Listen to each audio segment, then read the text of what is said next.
For everyone that's joining live, we're just getting started as always. Just going to check everything is working on my end.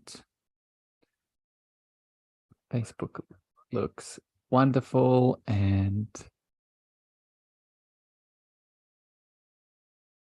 YouTube as well. Perfect. Okay, starting recording in 3, 2, and 1.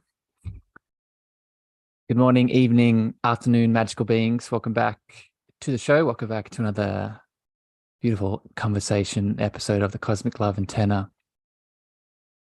I'm really looking forward to this chat today. I was just reflecting on this before we were getting started.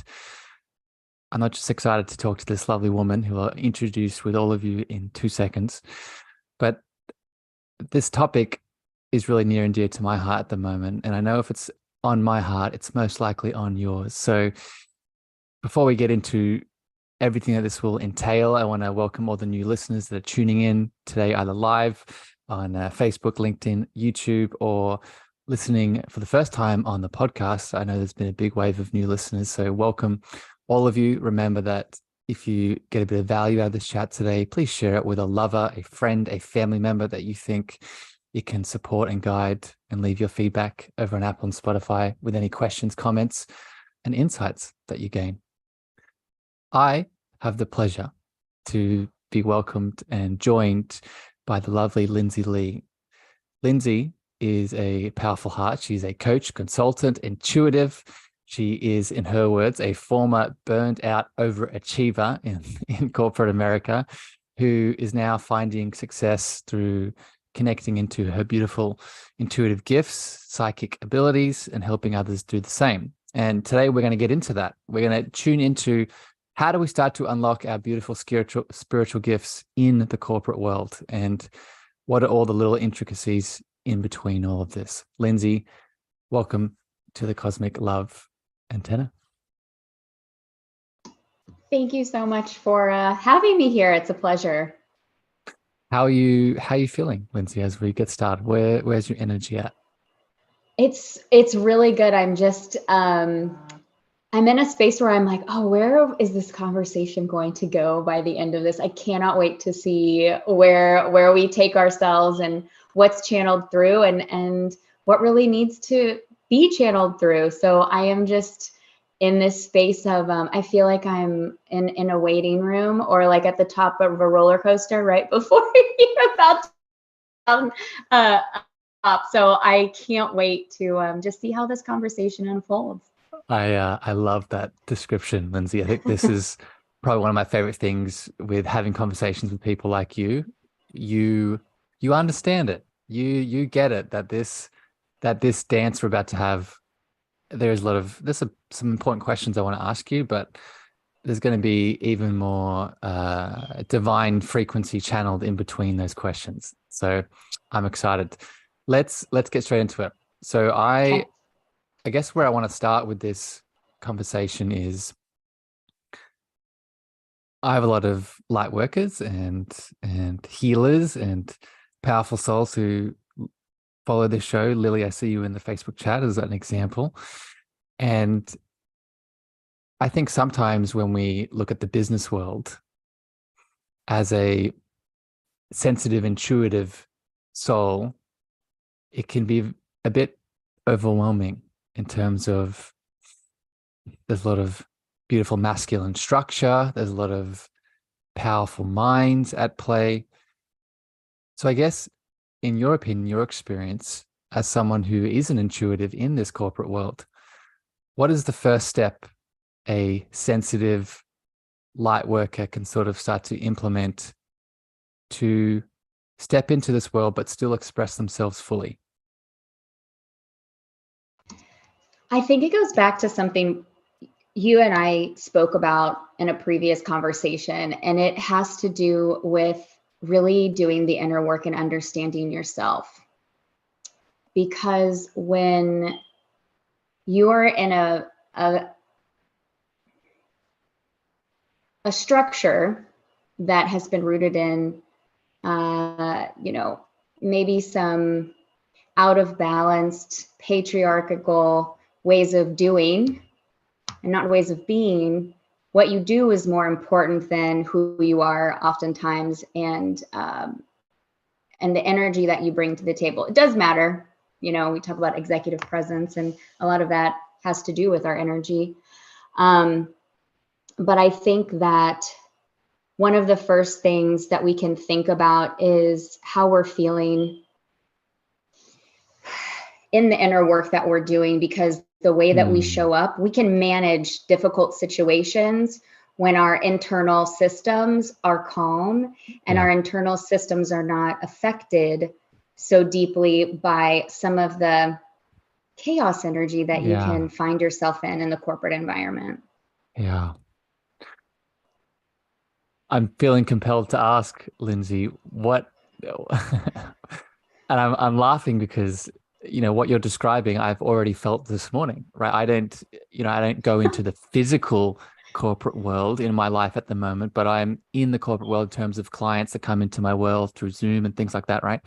And I felt that energy already just today, and it's morning time for me. And where I go straight away is the practices that I have that help me sort of soothe that chaos energy. So I'm wondering, can you give us some examples of, what are some practices someone can implement to, help them through that chaos energy that maybe is, internally causing some imbalance? Yeah.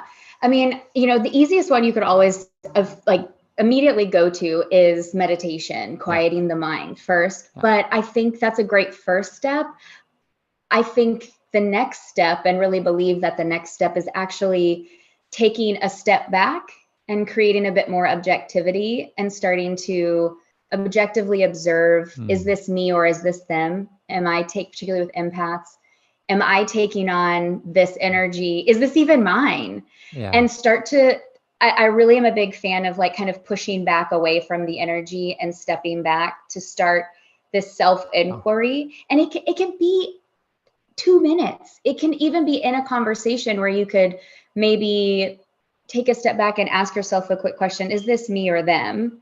And if this is really about me, well, what am I saying about myself here? What is really happening here? And going in and sort of, and I always see our energy as this, it's, the toric field, right? It's what I'm internalizing, I push out energetically. And so I always ask, particularly my clients who get into a bit of that chaos energy and need a way to come back to themselves, is start being objective.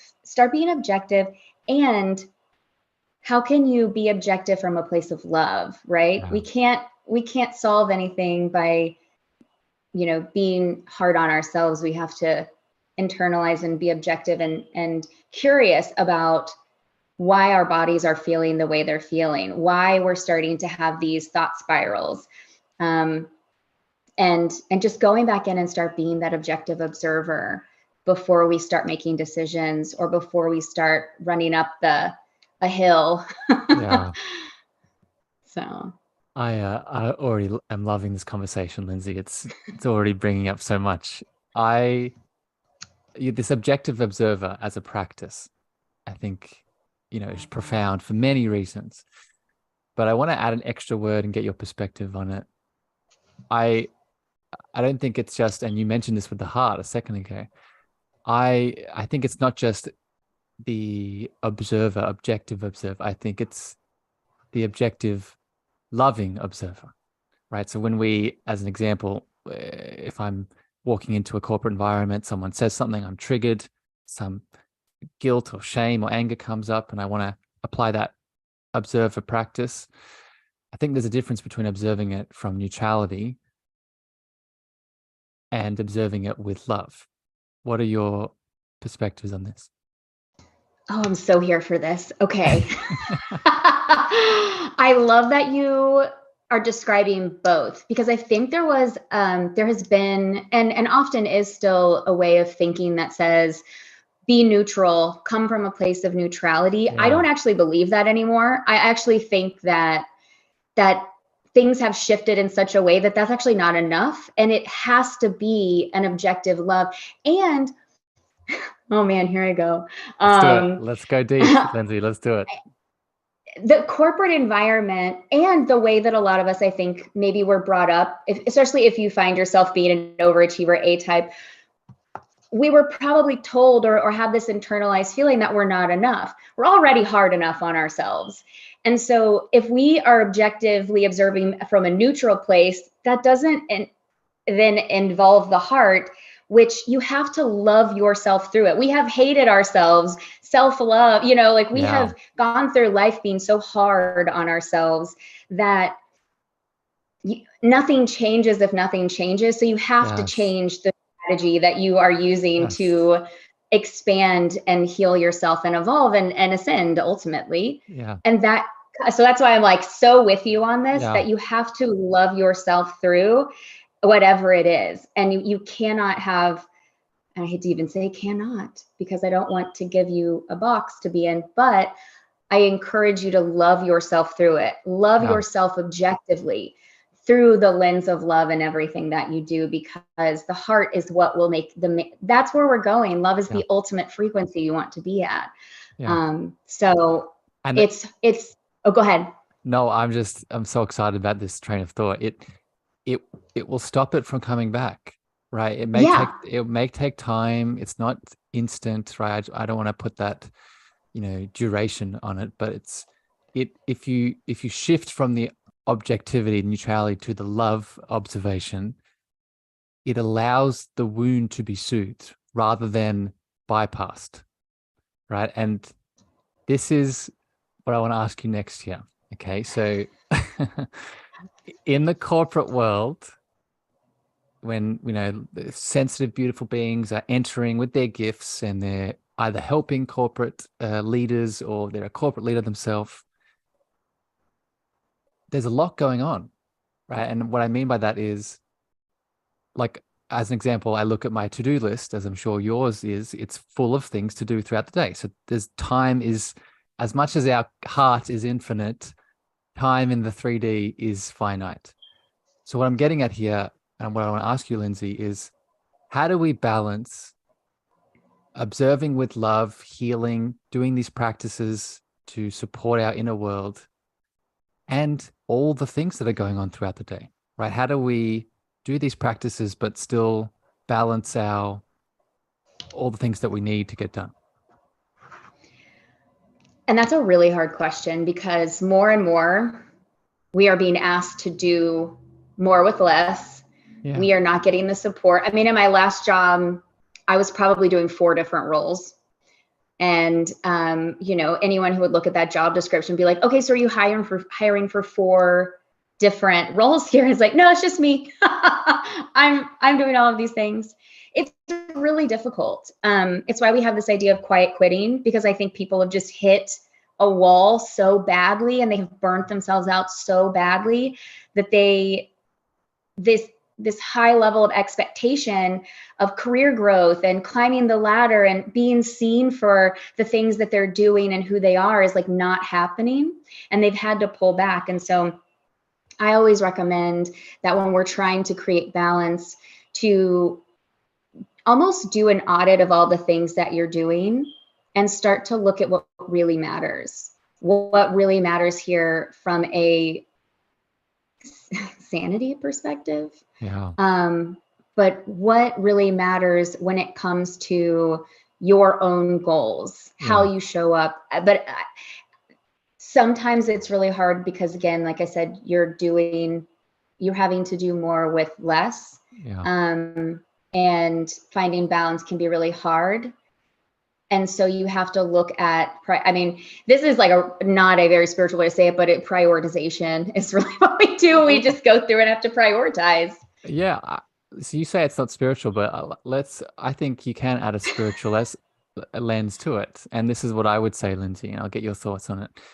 That prioritization, we could either do it with our mind and our logical way of thinking, or we could prioritize with our heart and our feeling. And what I mean by this is we could look through our list of to-dos, for example, of all the things that we should be getting done. And we could look at it through the mind and say logically, okay, I need to do that because I need to get this thing done. Or you could ask yourself, how does this thing feel to me? How does this, I'll give an example. How does this podcast that I need to get done with Lindsay today, how does it feel? Does it feel like something I'm just doing for the sake of doing it?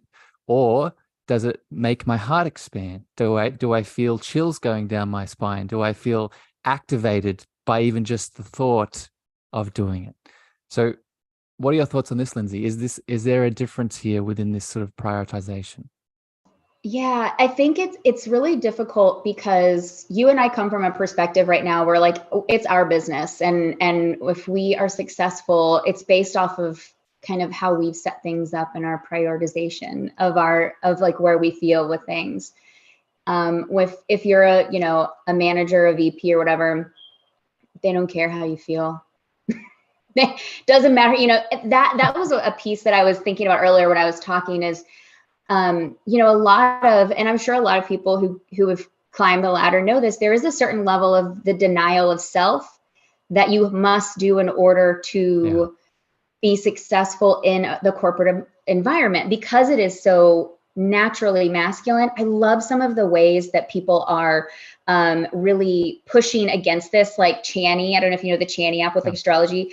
Every time she's hiring, I go through and I look, I'm just like, oh my gosh, this woman is an expander to me. Yeah. I can't, I just can't say enough good things because of the way that she thinks about building a business and hiring a team. Anyways, but I think sometimes when we are thinking about balance and how to tap into our feelings, it can be really difficult because you're always juggling two sides. Yeah. The side that doesn't care how you feel and needs outcomes.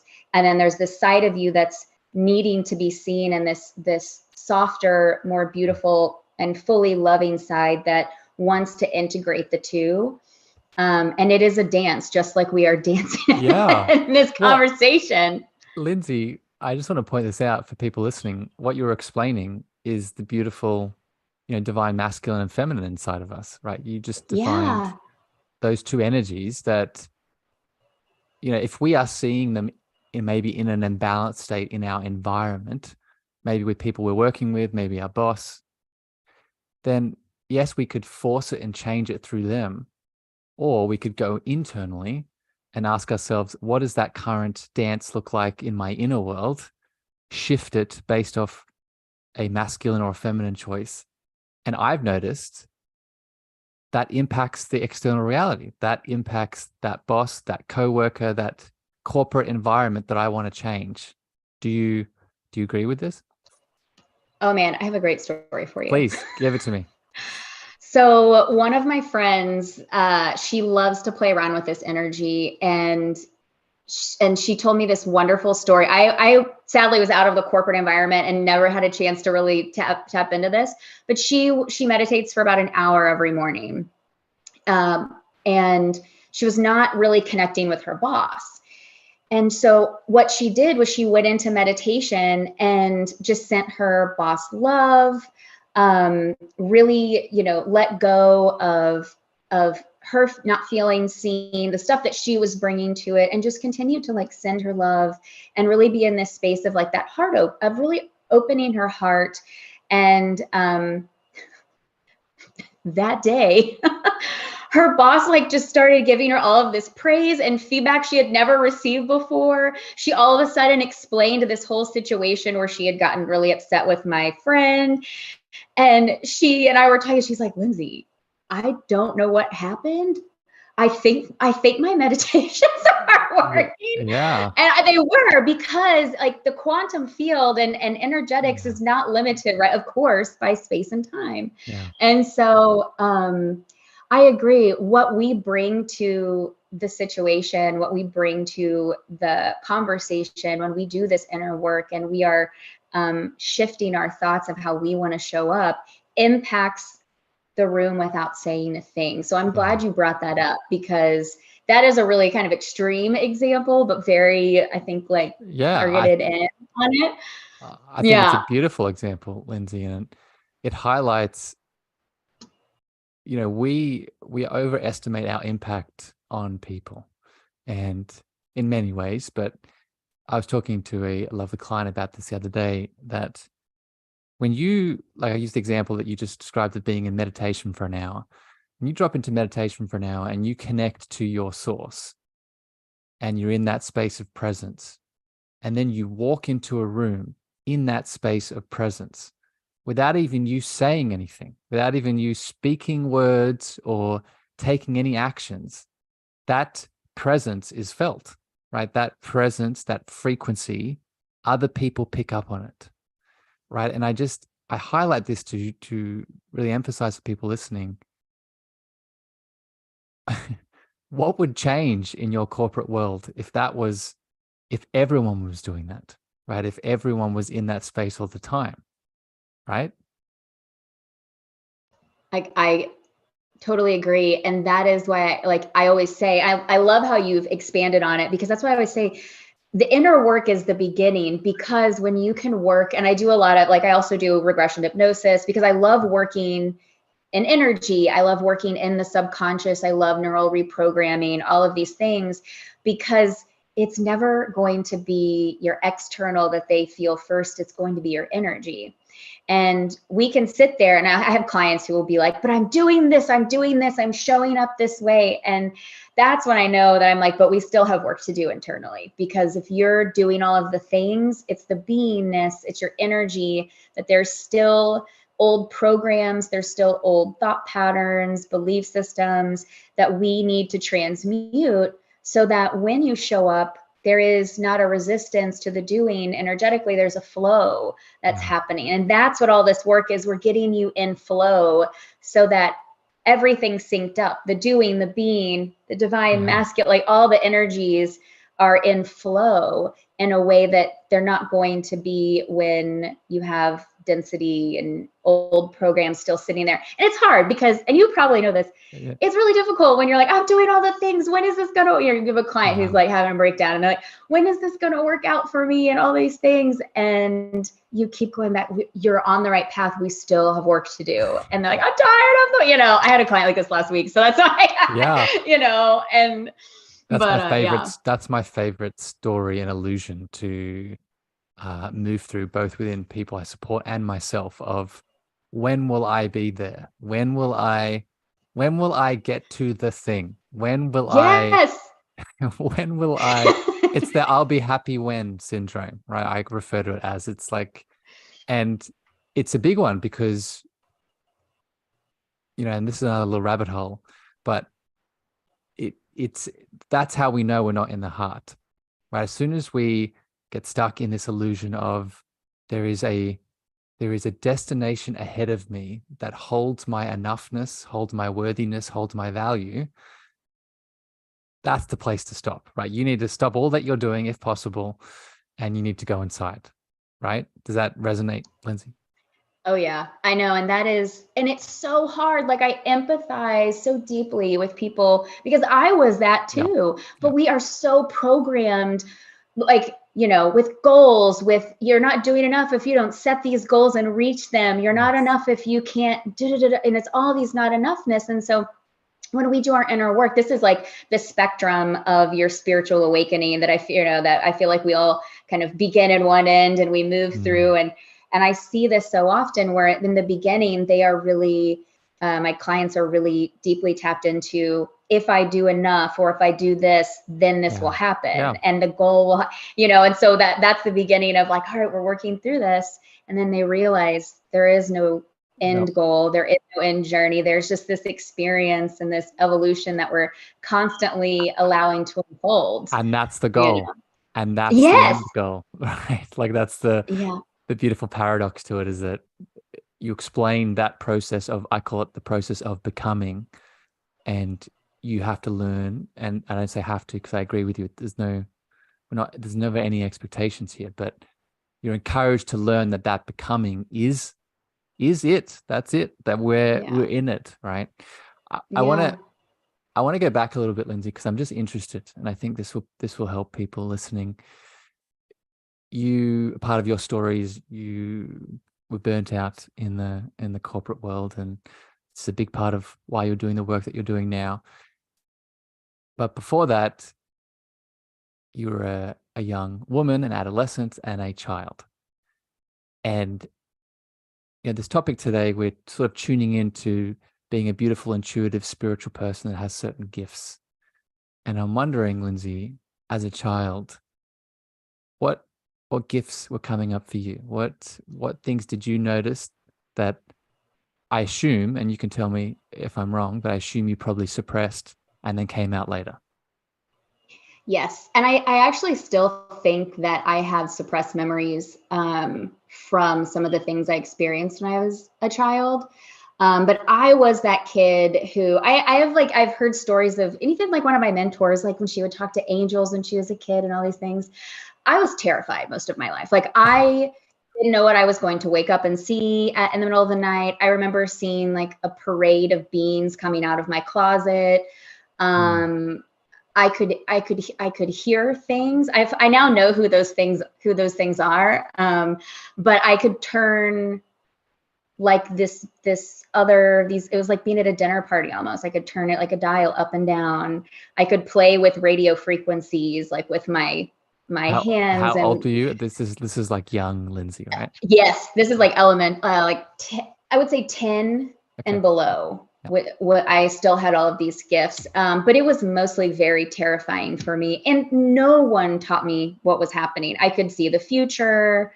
I would, and it wasn't that I was shut down by my family or anything. It was more like they were like, cool, like, they didn't know what to There do was with no it. And education. so no, I mean, imagine Yeah. what this world would be like if we could cultivate these things. So now, I'm always like, oh, you see what? Tell me more. Who is this Yeah. friend? Who is this, Me. when little kids. So this is why I wanted to ask you this question, Lindsay, because Yeah. I had a feeling that you had this upbringing, and the amount of times that I have heard this same experience, like obviously we're all unique, but the same themes of beings, of precognitive premonitions, of other spiritual gifts opening, it's normal. It's not just normal, it's magical. And it's it's us. It's this is what we are. And you suggest, what would it look like if this was just if there was education and there was support, and it's happening, right? I've seen it just on this podcast. I've seen there's so many powerful leaders out there, you included, that are creating containers for us to be fully what we are, because that's what it is, right? It's this magic is not something special. And when I say not special, I mean it's not something that should be out of the ordinary. It should be as frequently harnessed and fostered as us learning maths or science or everything Yeah. else. Do you agree? What comes up around this, Lindsay? Yes. And it's so interesting to bring this back to the corporate world. Yeah. Because when I would talk about this side of myself to people, like their eyes would light up.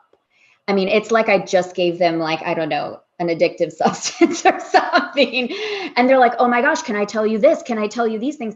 And they feel like there's no place for them to have this conversation in the corporate environment. No. And I've coached, I've had direct reports, I've had people I've mentored, all of them, that they know when they work with me, like I'm very transparent. I'm going to share this part of myself, and they love it. They love that finally they can expose in a way Yeah. this side of themselves and realize that, oh, all of myself can come to this role. I can be seen for all aspects of myself, and people so deeply want to be seen and heard in all aspects of themselves. And one of the struggles I had is, if you're starting to see, I have a very big personality. I have very strong, and I can have pretty strong energy. And I feel it. I feel it, Lindsay. yeah, I know. Sorry. A lot of times if I'm around really strong people, like the electricity starts going out, calls drop, like all sorts of funny things like that happen. And I'm like, always like, I'm sorry. I need to pull my energy back in. but people want to be seen so Yeah. deeply. And I want more people to understand how to do that in an environment that sometimes it's more important that you suppress your emotions. Oh yeah, so that was what I was going towards, is sometimes people didn't know what to do with me because my emotions could be quite big, or I would have a not a direct report. I would have a boss, a people manager who I was very close with. And then one day I would be emotional about something and feel like I needed to have a heart to heart. And man, they didn't know what to do with that. They couldn't take it. Yeah, they were like, oh, this isn't how we act. And then this is not normal corporate, but I'm like, but we bring ourselves everywhere. I can't shut off. And I think people find this sigh of relief when they can find someone they can show up with and just be their full self, so that they can take their full self into the work that they're doing. And you want to know who's going to stay with their managers, who's going to stay at their company, who's going to, employee retention and all these things. It's the people and the companies who will let you show up as your full, complete self, and you are valued in that way. So important. So yeah. I think this is probably one of the intentional cruxes of this episode that I wanted to get at with you, Lindsay, is what you just said there, is this old paradigm of the corporate workplace being something that we need to build around all these personas that we think we should or shouldn't be, I think is starting to fall away. Right. And the only persona we ever need to be anywhere, but specifically in the corporate space, is you, right? Is the fullest authentic expression of you, which includes all of these beautiful intuitive gifts and things that are moving through you. And I know what you're explaining, this work environment that holds this as a value. I'm seeing it more and more, right? Because you talk about you being so emotional and so powerful in your energy.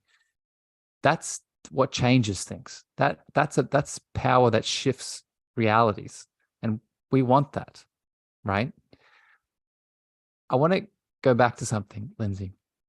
And this is something I've noticed in just as an outside observer looking in at corporate environments, and I guess the scientific world at large, is when someone starts to express their gifts, like you just said, and talks about it maybe in the work environment, because most of us have grown up in a very mentally focused world. If I hear Lindsay talking about the parade of spirits that are walking out of her wardrobe, I will immediately go to, okay, but what is the scientific evidence around that phenomena? So I'm wondering, how do we overcome this need to see tangible scientific evidence for it to be real in this sort of corporate world? I love that, because, it's really funny. When I first started having these experiences, I was a policy researcher. So like I wrote articles, I'm a published author. I worked with a think tank. Like this was not what I wasn't doing like, rocket science and quantitative analysis, but this is not a world I should have been venturing into and experiencing these things. But it was a very beautiful foundation to be like, I know that these don't make sense, and I'm experiencing these things and they are real for me. And so the person who would be one of the least to believe in this can't deny it anymore. And there's some ways I used to feel like, and I think a lot of us feel like this in the beginning, where we need to justify. We're like, well, let me tell you, I don't care anymore. Like, I don't need to, because the magic of who I am and how, it's true. Yeah. And I can show, I don't need to tell. And so nowadays it's fine. You don't have to believe me. And a lot of times the reaction that I get for the people who are looking for data and scientific evidence is it's actually coming out, like, string theory, all these things. And and the sorry to interrupt you, but just like the Yeah. field of parapsychology is a real field that exists where this evidence lies. Just, this is maybe another tangent, but a lot of this has been suppressed, right? Mm-hmm. Yeah. And I think too, we have to, not always, we talk about like quantum, like collapsing time and all this stuff, but I do think there's, I love two analogies or two ways of thinking, and going back to like how in the corporate world people are really starting to move out of this old paradigm, and I look at it like a pendulum. You think back when like Google like started their company and they were like, no, like, we're going to feed you, we're going to take care of you, and we're going to like we're going to do all these things, you're going to be able to just do all these things. And then I had friends that worked there, and they kind of were like, this is like a little too much. And then because the other pendulum was this like, be at your desk, 8 to 5, overtime, blah, blah, blah. So we have this pendulum, and I am happy to see that the pendulum is starting to swing back towards the middle of a bit more balance. We're not there yet. Yeah. I mean, I will be happy when we're all there, but I'm starting to see the pendulum kind of come back a bit more.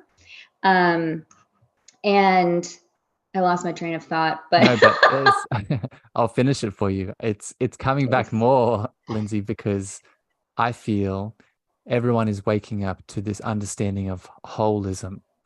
And what I mean by that is no longer can we stay in a perspective of separation and isolation. Meaning, I'll give an example, right?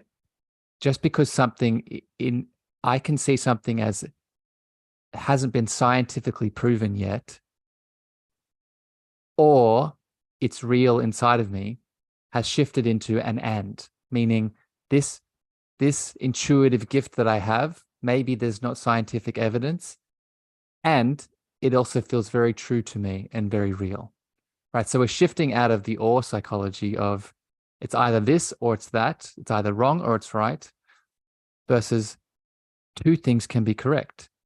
There can be no scientific evidence for it, and it can also feel very true, very real, and very expansive for me. And it doesn't cut out anything, right?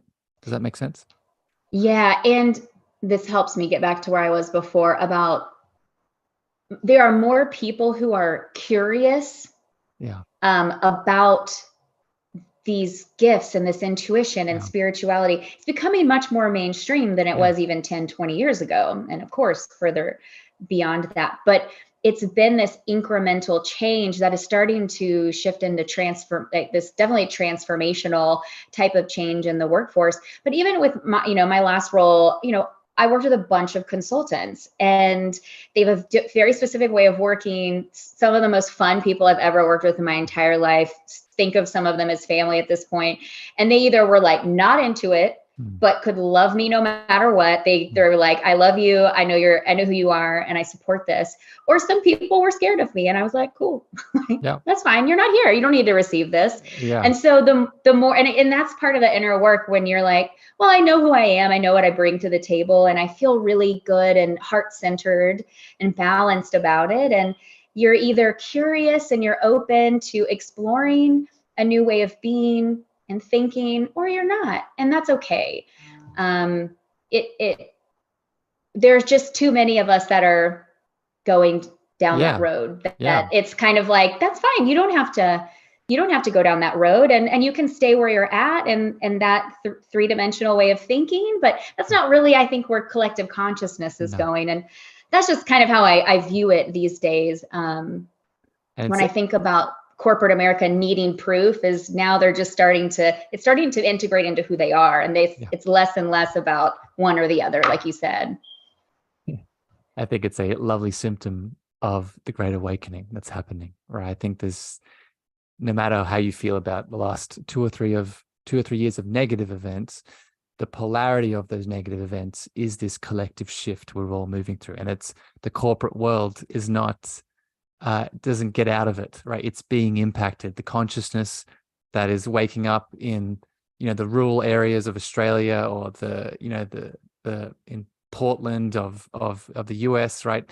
It's not just in those places, right? It's expanding out into everything. I want to get back to something more practical with you, Lindsay. And I'm wondering if you wouldn't mind sharing, because again, I have a lot of light workers, healers, coaches that tune into this program, to my show, that maybe haven't transitioned fully into the corporate business world to work with certain clients or companies or businesses, but they want to, right? They've worked with individuals or groups or family or friends that maybe are like them, but they want to take this step into corporate. They want to take this step into bigger businesses and impacting more people. As someone that has done this in your world, where can we start? Where would you recommend someone that wants to step their toe in and wants to start attracting in corporate clients or corporate businesses? What would you recommend? So I love this question. There are a couple of ways to do this. So I am a very big relationship person. I'm not like a cold caller. Some people will tell you like, oh, well, just put together, like a one pager and just start emailing people and show them what you have. I like to be a little more strategic. And I always recommend, I ask, how can you start relationships with groups that might be different than your own? So I encourage them to start being a part of networking groups. I live in Houston, Texas, and we have some really fun like startup groups, particularly Austin. I lived in Austin for like 10 years, very big startup environment. And I always recommend like get into an area that you're going to make new connections, maybe new friends, hopefully some new friends, but you're going to be exposed to different types of organizations, different backgrounds, different jobs. And, your energy will bring to you what you're looking for. But getting out there, that is my biggest way I say to start doing that is get yourself in front of new people and start showing them who you are and just really cultivating these authentic relationships. Because, wow, if somebody really connects with you and they believe in you, they're going to give you, like, they're just going to want to help you so much. And that is so much more meaningful to me than a cold call or sending an email out of the blue. Yeah. Oh, there's so many directions I want to go from here, but I feel like I want to ask this question. Because I was just imagining, stepping into one of those networking events as you were giving that example. And as we've talked about in a couple of different ways today, I think the most important thing is just to be your authentic self and express your mission, your goals, what lights you up, and be yourself fully in that space. However, and this is what I want to get your perspective on. I'll use me as an example. The way that I talk about spiritual things, I can't help but just go into all of the deepness straight away. So, for example, talking about the multidimensional nature of our heart space, or talking about connection to ascended masters, or talking about star seeds and all these things that I'm very comfortable speaking about. I've had experience with all of that. But and maybe this is wrong, maybe this is an illusion, but walking into those environments, sometimes I think there's friction with not the energy behind it, but the words that we use to describe certain phenomena. So what's your perspective? What's your opinion on, do we need to change the way we say things to meet people where they're at, or can we just speak truth? Does that make sense? It's so funny. Earlier today, I was thinking about this exact same topic, and it's come into my awareness multiple times. So I'll take a step back and say that when I first had, and I don't know if, people who listen to this have this experience, and it actually, these are a lot of my clients, and why I think I connect with this type of client is because we have a tendency to create our own jargon and different worlds, doctors, consultants, whatever. The spiritual community also has very specific or self-created jargon that they use that can be really confusing or unclear for people. And if you follow me on Instagram, you'll see I like demystify the woo, because when I had my awakening, I felt really intimidated and not part of the group because I didn't know what some of these things you guys are talking about. And I was like, but I've seen this and I'm experiencing this and I'm having these feelings and I don't know how to verbalize them. I can say this. And a lot of my clients come to me and they're like, I don't even know what that means. They're like, what are you talking cosmic? Or like, what's an ascended master? Or like, what do you know, like even some really basic, what is shadow? You know, like even just some of these things. And then so you have these people, some people talking about crystalline grid structures and rainbow light, blah, blah, you know, all this stuff. And you're like, oh my gosh, this isn't for me. This isn't for me. And so what we can do is, and so not intentionally, but we can be so excited about the things that we're experiencing and the lessons we've learned in our own journey that we share them you lose people. And so I constantly am trying to work on simplifying my language and understanding my audience a bit better, and being more direct, and also asking questions like, does that make sense to you? And you and I talked about this too, where it's like, so you go into a room or you do a reading. So I also do readings, intuitive readings as well. And I had a client come in and all of a sudden, and I've had this client several times do readings with me, and all of a sudden I felt like Arcturians show up, and they're like, they get really, there's blue, they're really present. And I remember I was talking to him and I was like, you guys, what are you doing here? Like these, what are you, you know, and I was like, we don't ever talk about this, but you have to trust they're here. And this is, you know, so you start with, so what do you know about like galactic races? What do you know about, how do you feel about like the cosmos? So you have to start small. And I share that example as when you're thinking about how do I show up with a totally different group? And I also encourage you, if you have friends that are in the corporate space and you are not at all, have that one-on-one, particularly if you consider yourself a bit more introverted.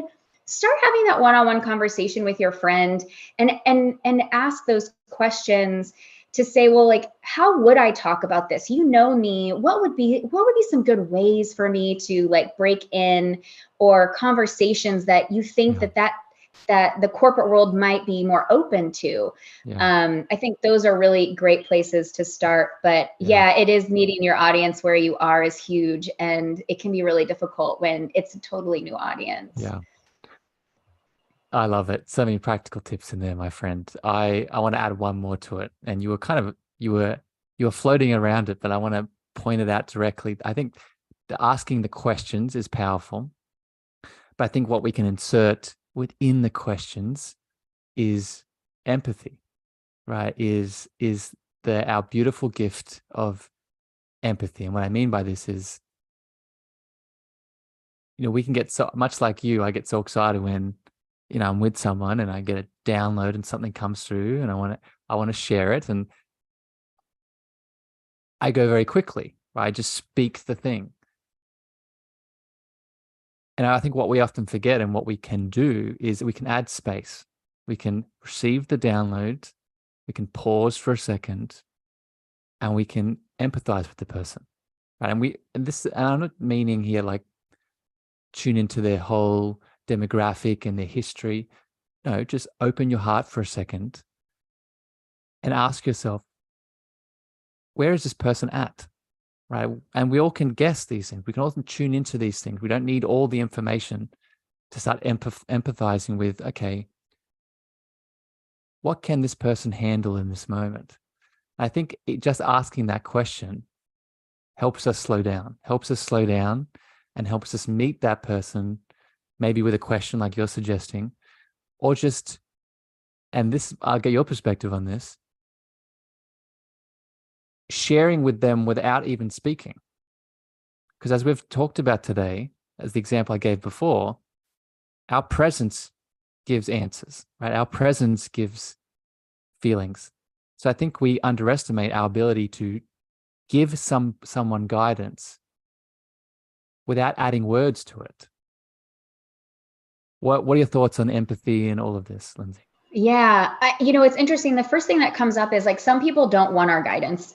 You also have to balance, like, especially in like when you're talking with people at a networking event, they're like ready to like chit chat and stuff, and they want to get to know you, but they don't necessarily, you have to also discern. I love the way you said pause, because man, people in our space, I can tell you a lot of different things. I'm like, your mom's right over here. She's like sitting on the right side of your shoulder, and she's like actually got her hand up. They don't, and you're like in the middle of a group of people, like maybe this isn't the right place to say this, and maybe as we develop, so I think it is really important to discern, is this the right place to share this information, or sometimes is this just important for me to know, to have that empathy and compassion as I'm having this conversation, and wow, I really feel connected to this person. I want to get to know them more.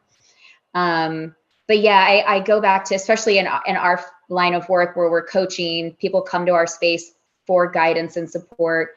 We also have these like intuitive gifts that allow us to share very deep messages, but people may not always be ready to receive, nor do they want them. And sometimes it's good to just kind of feel it out a little bit. I was that person who would give unsolicited advice. I've evolved since then, but it is, especially when you're new and you're awakening and you're like, I want to tell you all these things. I want to share these things. You're so excited. Let me tell you what I experienced, and you do all this stuff. And then it's another form of ego, right? Like Lily in the Facebook chat just added a comment. She said, Harrison, my Aries impulsively also brought me a lesson that I can't share what I sense with people without their permission. It's like invading their sovereignty by boosting your ego, right? And it's exactly what it is, right? So good. So good. And it's such an Aries thing. I love it. I'm so here for it. I love it. It's an example of, the spiritual ego, right? The ego will come, we think we've opened our channel, we've raised our frequency, we're connecting, we're getting these insights, and there's no ego to be around. I'm in it, but it comes in these moments where we just blurt out the thing without actually connecting in for a moment to see, okay, does that person actually need what I'm about to say? So so important. Lindsay, I could talk to you about this all day, but I want to be respectful of your time. I want to throw back to you and check in. Is there anything else that you think is important that we need to hit on before we finish today, that light workers, coaches, healers need to hear about in terms of sharing their gifts in the corporate world? Yeah. I would say for those people that are in the corporate world and feel really comfortable in that space, like this is a space you want to continue to do your work in, you feel really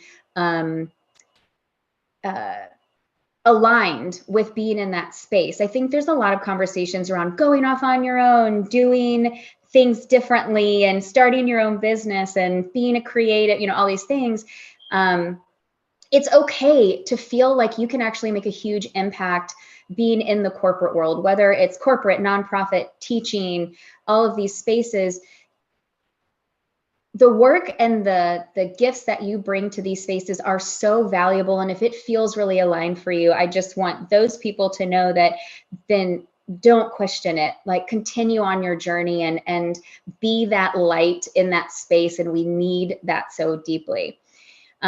For that group that really is looking to kind of break to having more corporate clients or working in that space, I always encourage you to just continue to learn, continue to expose yourself to new groups of people, start to understand how it works a little bit more so that you can start using language that they can hear you and they can receive what gifts you're bringing to the table.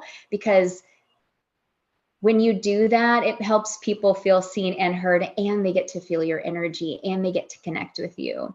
So those are the things that I would encourage you all to just, I leave that with you, and I'm just grateful to be able to share this space with you. I'm grateful for you too, Lindsay, that you have a beautiful light, and I just speak for myself. You inspire me to really step out into the corporate world more. And I want to share a story with you that I think highlights exactly what you're saying about being yourself, even in these new kinds of environments. And and this will be a surprise to no one listening, but one of my beautiful gifts of spiritual expression is my voice. And for a very long time, I suppressed that part of me, that gift. And now obviously I don't. And it's a beautiful way in which I channel more of my frequency and insights with people. And I recently have done exactly what you just said, stepping into more networking events in corporate situations. And I haven't been filtering myself in any way, but very particularly, I've been mindful of not doing it when it comes to my voice. So when I speak to people, I speak exactly how I'm speaking to you right now, right? I'm very intentional, very loving, very spiritual in many ways.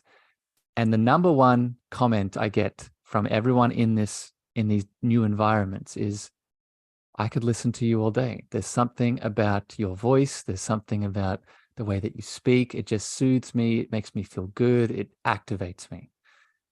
And I share that story because it highlights what you're saying, right? It highlights this necessity to not filter ourselves in any way and to really open ourselves to, one, the gifts that we have, but two, the courage to share those gifts even in these new environments. That's beautiful. Absolutely. Courage. I love that.